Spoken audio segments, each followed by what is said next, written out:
I'm Jenna Zaffino, inventor of the Duet Roller Accessory Kit. Your kit comes with a strap system to connect the two rollers that you already have in your home or studio together in multiple configurations, as well as a headrest to use in different positions for enhanced stability, feedback, and creativity in your Pilates practice.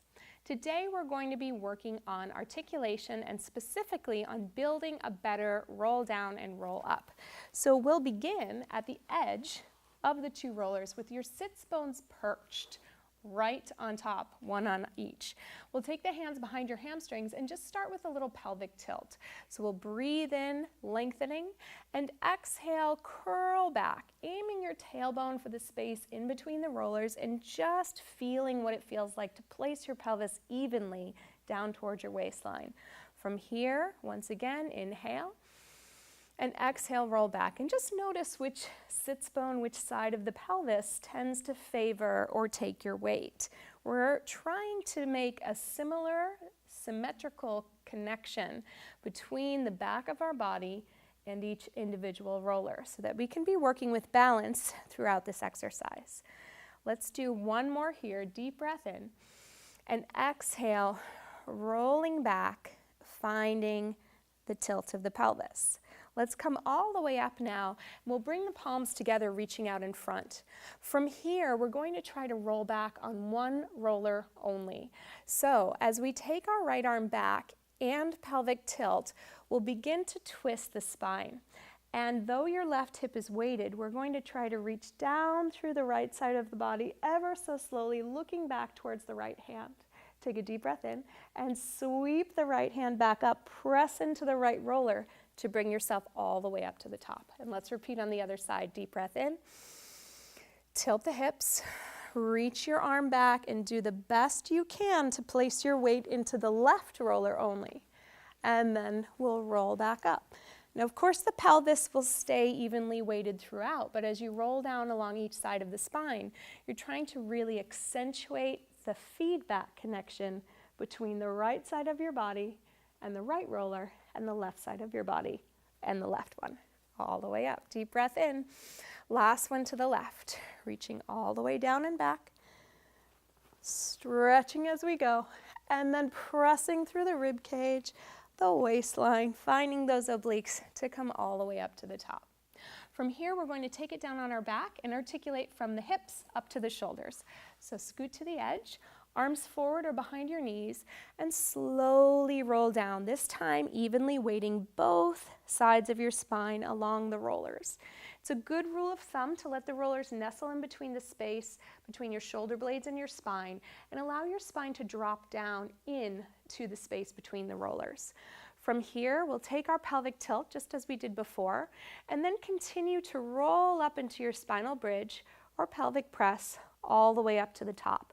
Wide chest, deep breath in, and roll down one bone at a time, one pair of ribs at a time, and really try to allow the rollers to massage the two sides of your spine as you roll through them.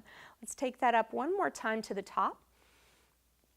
Peeling, deepening the belly and pressing through the arms and legs and even the shoulders to lift yourself up to the top. From here, let's try the one roller roll down. So we'll tilt the hips to the right.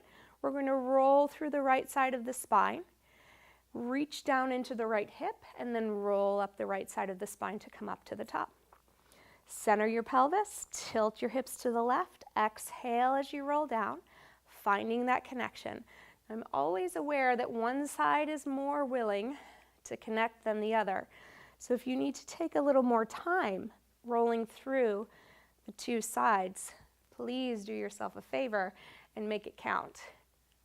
We'll go one more up to the center and then over to the left side one last time, finding your waist, your hip, your sits bone, all the way up to the top.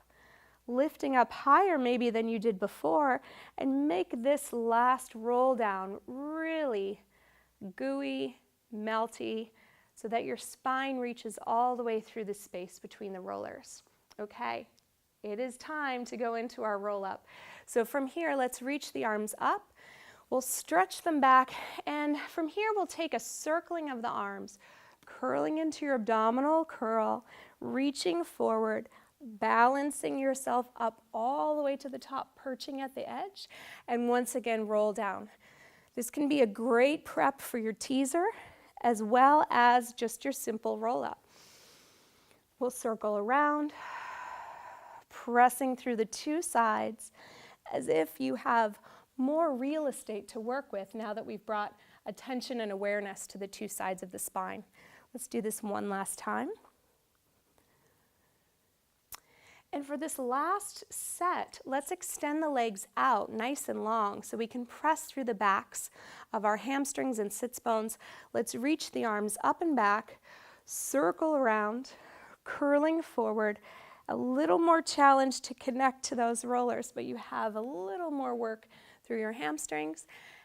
Balance at the top and roll all the way back, finding your waist, your ribs, your shoulder blades, head, circling around, exhaling to come up all the way to the top without losing your balance.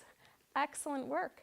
So I find the more that I practice my rolling work with feedback, the more clear it becomes as to where maybe I'm missing a connection when I work on the mat. So you can use this exercise in conjunction with your mat work to help bring more awareness, maybe some strength, and definitely some stability into your practice.